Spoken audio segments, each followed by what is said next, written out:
Hello everybody and welcome back to the channel. My name is Death by Pony, or welcome to the channel if you're new here. We're continuing our Derek DLC today, so without further ado, let's hop into this. Back into this we go. It wasn't a gesture lost on Derek. He once again showed that he was not a child. It was Father's Day, not the moment to worry his dad. He winked, smirked, and managed to smooth out the minor bump. You're still way ahead of me. And that was the end of that. Later in the evening, a hearty homemade dinner was served as the final event of the occasion, but eventually George stood up from his chair and exclaimed he needed to start heading back to his dorm. It only made sense for you and Derek to take your own leave too.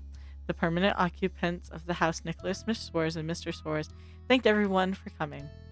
One last set of Father's Day well wishes were given, farewells were exchanged, and then it was time to go your separate ways. Derek pointedly pushed ahead to open the door for George and you. He didn't move a muscle until you passed. He'd won that round. His parents and youngest brother stood by in the living room. The entire time, Derek called out over his shoulder with the last note of the day's gathering. Talk to you later. Have a hell of a day, everybody. Thanks for letting us be here.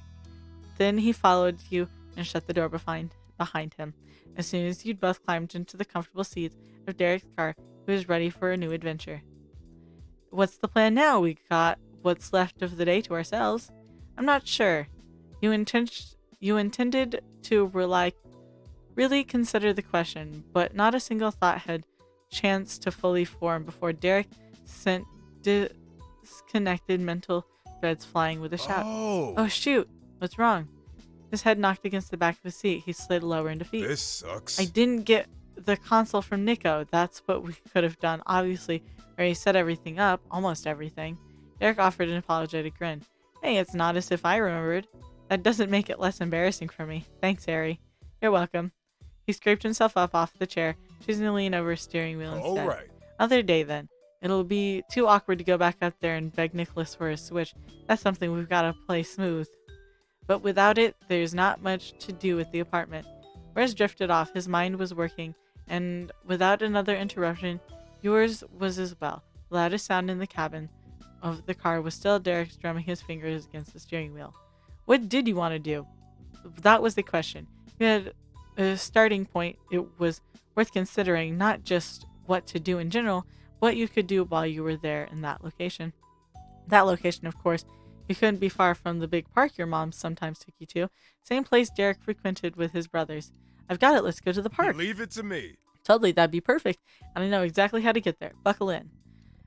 He didn't have to tell you twice. He snapped the seatbelt into place for the ride. Anticipation stirred in the air as the car switched to life. Then Derek pulled out onto the street. The park was even closer than you guessed, because mere minutes after you'd come up with the plan, it had been executed. And luckily, there were a few free spots in the lot. Parking at the park was no trouble. Derek did a hop, skip, and a jump out the door, around the back, and bent inside popped open trunk. He rummaged around for a minute before slamming it shut. He joined him outside and spotted immediately what the pit stop was for. He locked his car with the clicker. In one hand, but tucked under his arm, was a well-worn soccer ball. Everything was ready. You and Derek leisurely wandered around the path towards the heart of the park. When you officially arrived at your destination, the sun was barely peeking over the horizon. It was dark, quiet. It wasn't quite dark yet, but shadows were threatening to fully embrace the scenery any minute. Scattered clumps of strangers enjoyed the summer evening, all around the perfectly trimmed field of grass. Parents with children, groups of teens, elderly pairs, people of all stages of life were there, sharing in similar yet entirely unique experiences. Derek stood by your side. You could hear him inhale deeply through his nose. He took in the sight countedly. You glanced away from the wide expanse in front of you to face Derek. He smiled the moment your eyes met. The ball was shifting from one hand to the other. Want to kick this around? What? I thought we were going to take turns sitting on it. Maybe that would have happened if I was Nicholas, but you're at the park with Derek, and he actually uses balls for their intended purpose. I think I can live with that. Awesome. Cool. The two of you claimed a far little corner of the grass for your own purpose. No one was likely to interrupt you or be hit by a misfired ball there. Derek let the soccer ball fall on the ground with a slight bounce. He warmed up by by juggling it side to side between his legs, popping it up on the top of his foot, and letting it drop again. Working the ball over that way was second nature to him. Derek might not have even intentionally decided to do it. It was purely habit. But then he rolled the ball your way, and with a tap of his shoes, he put more distance between him and you before kicking the ball across the field to return to sender. He caught it effortlessly under his heel. The game was on. Back and forth, easy rhythm developed between you and him. There wasn't anyone in the world you could sync with better than Derek. Thanks for not canceling our plans with the water park. Don't worry about that. I wouldn't miss it for anything. And you didn't doubt that for a second. The day grew later and the park slowly emptied of other people. In the quiet of twilight, the smacking sound of the soccer ball against feet echoed loudly. One catch of Derek's was especially impressive. He stomped on the ball without looking, his fond green eyes squarely on your face. But the longer you played, the more the light of his features dimmed. It had been a gradual decline, now that you'd noticed. However, it was impossible to ignore now. He weakly passed the ball over to you. It was going to stop short. You had to jog closer to even get it. His complete loss of energy was concerning. Even though you'd paused the exchange for a moment, you only watched Derek stand there, shoulders slumped, and an expression of defeat. You felt grateful for the excuse to be near him, given by the slow kick because he'd spoken distantly to himself. It would have been impossible to hear from the full length that used to be between you, and you still had to strain your ears not to miss words. I can't believe how long it's been I'm here with you in my old park. So much is like it was before, but it's not the same. Why can't I feel the way I used to about it? He mentioned a similar sentiment at the mall, when you'd visited Sunset Bird, too. Derek pushed it off each time before. That thought had continued to eat away at him, despite how much he'd avoided confronting it. Derek, what happened? I know something's bothering you. Why didn't you come back to the city? Why didn't you believe your dad when he said you were successful? You know you can talk to me about anything, right? You waited for him to say more. We need to ask him. You pointedly sent the soccer ball back over again, putting the ball literally, metaphorically in Derek's court. He pressed the ball under his heel and stared at you just as hard. Distant lamps flickered around the park. The darkness in Derek's features was contrasted even more strongly when lit up from behind. It's much later than you realized it was. You know my life story, most of it at least. I wanted to be good at sports and I tried. At high school and college I put all into it. After that, there's not a lot of ways you can go further with it. You can coach or teach or aim to go pro. I had that chance. I could have tried out to make playing an actual career. Really? That was incredible, and it left you entirely stunned. In all the calls you had during the entire time you'd been here with him, he'd never hinted at anything like that. That's right. He owned up to the admission with deep furrow brows and self-direct sneer. Maybe I would have made it to the minor leagues, maybe even the major leagues. I would have face planted, but I didn't get far enough to find out because I quit. He twisted away from you with a pained shout. Derek struck the ball off towards nowhere with all his strength. It shot into the distance, vanishing completely into the inky skyline before you ever saw it start to slow. Derek stared at where the old ball from his much younger days had gone, even though it was truly and thoroughly gone. I gave up and left, and that's it. Why? That's it? Alright, Derek. Have you been okay while you were away? I missed that catch. You attempted to lighten the mood. Well, not. It's for fetching the ball, you chuckled awkwardly. You could merely look down with concern. Why? Because it didn't matter. You got an answer, a hollow and distant reply that reminded you not at all of the Derek you knew. His empty hands squeezed into iron ball fists and solid and all too heavy to hold up. I did love sports. I think I did. Sometimes. I'm not sure. I can't remember. What I do know is that I had something to prove. If I ever stopped, it felt like I'd be giving up. I'd be a quitter and a failure who couldn't cut it. And I could never arrive either. There was always another goal in the distance that I still had to reach, so I had to keep going. Derek's eyes were hazy. His chest rose and fell, an unsteady pace. He still hadn't stopped looking out of the dark, expecting and getting nothing from it. Downgrading my playing to nothing more than A hobby would have been the same as not playing at all. Wasted effort, wasted potential. What a shame. That's what people would think. That's what I thought. That's what I thought. That's what I thought. I know it's true. All I did was develop those skills. If I don't use them, then what's the point of trying so hard? For a second time, long hidden anger cracked. He faced you in his fury, but again, Derek let it all settle back into somberness before continuing to address you. But, like I said, what does that mean? Where could that go other than doing it forever? How did it take me this long to realize something that obvious? I was going to have to do it forever. That would have been fine if I had actually wanted to spend my whole life and all of my time performing my passing skills, but no, I'm not that smart. From the start, it was a means to an end. It'd be good. I'd be good at a sport, and then I'd feel worth something, and then I could really live my life. Missing time with friends, my family, crazy hours. I had been waiting for when it would finally stop. It never did, and never would unless I stopped it. You can see the result of my hard work and great planning right in front of you. I went home as the guy who couldn't make it. I got my life back. I don't feel the tiniest bit better. I might have been worse than when I was more thick-headed and could tell myself I was really doing something. Being here hasn't turned back the clock. I can't look forward to what life could be when I'm growing up. I'm just an adult who's wasted so much of my life already because I had a chip on my shoulder. I'm so pissed off. His face fell into his hands. That's where the story of Derek stopped. You resolved to reassure him somehow. You felt terrible he wasn't proud of what he'd done. You chafed against his over-the-top self-pitying. It was frustrating to hear him speak so badly about himself. We're gonna make him feel better. If there was one person in this world who deserved to hold his head high, it was Derek Suarez.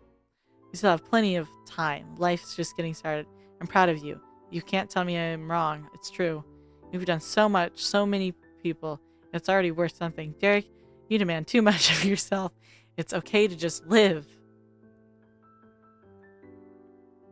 I like this one. Carefully, Derek's face lifted. His shoulders remained bowed, though you could see his eyes. Regret is what you saw in them, but you had his attention. You're irreplaceable to your family and to me. No one has your character, no one has your determination, no one considers others more, and you're not a quitter or a failure or anything else like that. I can't let you keep believing being you is a waste. You should enjoy every day that you have coming. I'll be here to remind you of that and help make sure it happens. Finally, small smiles began to settle on both your faces. The gloom wasn't insurmountable. Nothing was when you and Derek were together. You were a team. It was evident, the way he looked at you. Facing the darkness around him left Derek lost. The fear and reservation faded when he had you to lean on, and it was the same for you with him. I can't say Man, no how am to I supposed that. to say no to that? You're the best person I know. He stood tall in front of you with a smile perked just one side, not because he couldn't make it whole this time. He was smirking. Okay, I'm about to tell you something that will not be a surprise. My dad did football when he was in high school and college. Hearing stories of that where my sports aspiration came from. Though I was a little original since I ended up going for a different sport. Derek, wanting to be like his father, never heard of such a I thing. figured. Figured. Also, not surprising was that I sucked at it, and I was scrawny, and I hated that. Getting better became the main drive force in life. And focusing on that, putting in so much effort there, kind of made everything else easier. Being the oldest, having responsibilities in my family, having to be reliable, felt less scary when there was an even bigger goal to hit. Everything else was nothing. I never had to directly confront my feelings of inadequacy and accept myself for what I was, because instead I could say I wouldn't be that way. I could say I wouldn't be the way I was forever and become successful. I put proving myself and being talented over being happy. I missed so many things, I barely let myself see you. And there was no way I could start a relationship when I knew I wouldn't have been able to prioritize it as much as I should. You deserved better. But things were happening. You were there through all those years. I could have just been happy. I the think whole that's what really time. hurts. I could have just been happy the whole time. Derek's words disappeared as a whisper in the dark. His eyes closed, and he took a moment of silence to mourn life he might have known if he had had the confidence to go for it sooner. I know it's later than you wanted, but I hope you can be happy now. It's not your fault. You don't need to blame yourself. You never had to prove yourself to me. Well, let's not miss any more chances. I think you're really admirable, Derek. I feel that saying all too well. Well, let's not miss any more chances, or you never had to prove yourself to me. I like both of these.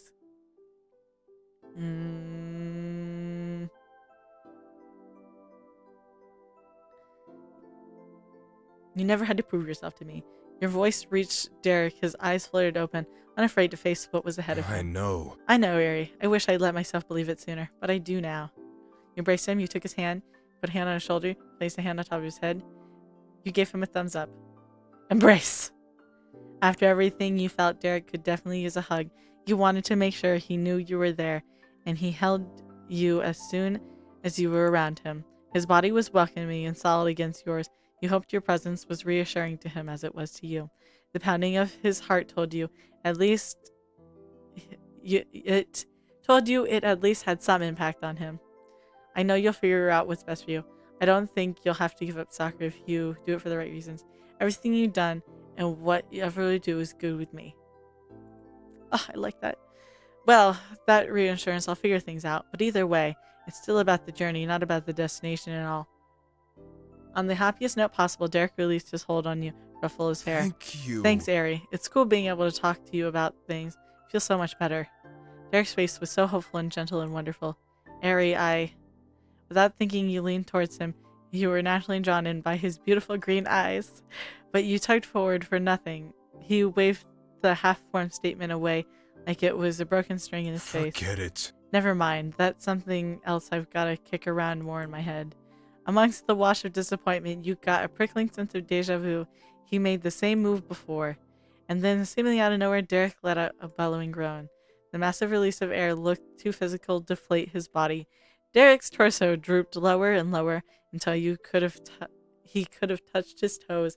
He was unexpectedly flexible. Oh, man. I'm gonna have to go get that ball now. You laughed distantly, partly at the revelation and partly at the dramatic silk had been said with. Still bent in half, he stuck his hand against his hip, twisted his head up so you could see him wink. It was a gift. I'm not about to abandon it here. I forgot about that. Oh well, count me in. We'll tackle life's problems together. You know it. You know it. Team Ari and Derek forever. The whole-hearted cheer. Derek ran headlong through the brush, and you chased after him with leaping steps. You peeked under every picnic table and behind every trash can in the general area before the lone soccer ball was discovered tucked away among some flowers. Thankfully, none of the petals were harmed by it coming to rest in their bed. Derek lifted the ball over his head dramatically as he was the lead in the video game who got a brand new item to equip. You applauded. Two of you returned to Derek's car from there, the last one still in the lot, and left the parking lot victoriously. Yeah. You shuffled back into the silent apartment after another long day out. When Derek hit the light switch and illuminated the space, he began to chuckle airily. Oh. The first sight that greeted you was the counter spilling with unassorted bags and miscellaneous dry goods. They'd remained right where you left them in the rush that morning, patiently waiting for their turn to be put away. Even though you saw Derek put them there with your own eyes, their existence had entirely faded from your mind. All you'd been imagining when stepping through the door was a free, clear path to your room in the apartment and cozy bed that was included. Your thoughts were spoken aloud, though not by you. Oops. I forgot about those. He scratched the top of his head like he was staring at a blackboard covered in algebra, but he cleared the initial bewilderment with a firm clap of his hands. Derek kept them clasped together while glancing at you. You can get ready for bed. I'll put them away real quick. I'm gonna feel uneasy trying to sleep if I know this isn't done. Alright, thank you. You're such a neat freak, but I'll help you, you laughed. Some of those are mine. It's only fair I put them away. If that happens to you too, I can never leave a mess uncleaned overnight. Shook your head and stayed put. Yeah, totally. How I am. I suppose to relax with disaster right now in the hall. Exactly. I'll help fix that problem. There was no way you could walk away from that mountain of clutter. Even if Derek intended to clean everything up, you had to have a hand in it. Derek was more than pleased to have you on the same page. Let's get to it. Thanks. Let's do this, team. Let's do it, team. Time was called, and you got to work on the final task before rest could come. There was more than a system of cupboards, then there was the fridge and the freezer. You fished goods out of their bags, passed them to Derek, placed them on the shelf where they belonged. As he rearranged his serviceable spice set to make room for more goods, Derek explained his thought process. He preferred having breakfast stuff in one cupboard, the far end of the kitchen, seasoning and baking goods together in another, and the shelf closest to the stovetop, everything settled in the middle. When you got the layout, you switched to putting items away directly instead of playing a support role with your combined efforts. It only took a few minutes. After the plastic bags had all been stuffed in a space under the sink, you high-tended, smacking both your hands against Derek's for a job well done. Having a partner to tackle the small things was just as nice as having someone you count on for life's bigger struggles. Derek had matched your thoughts on the forgotten groceries, and you felt that working together to put those away had brought your mind sinking again. His expression was peaceful. The weight had been lifted off his broad shoulders, both from the perfect orderly kitchen and the company he had with it. Derek waved a hand in an arch as wide as a smile on his face. Night, Ari. Good night. Have a safe trip to your room. Your quality time with Derek was spent on a temporary pause to preparation for bed and collapse into your sheets. With a blink, the sun had risen once more. Hope you enjoyed today's video, and if you did, remember to hit like and subscribe. That way I know you're enjoying the content I'm making you, and that way YouTube brings you back here to see what happens next. I hope you have a good day, and I won't take up any more of your time. See you next time. Bye.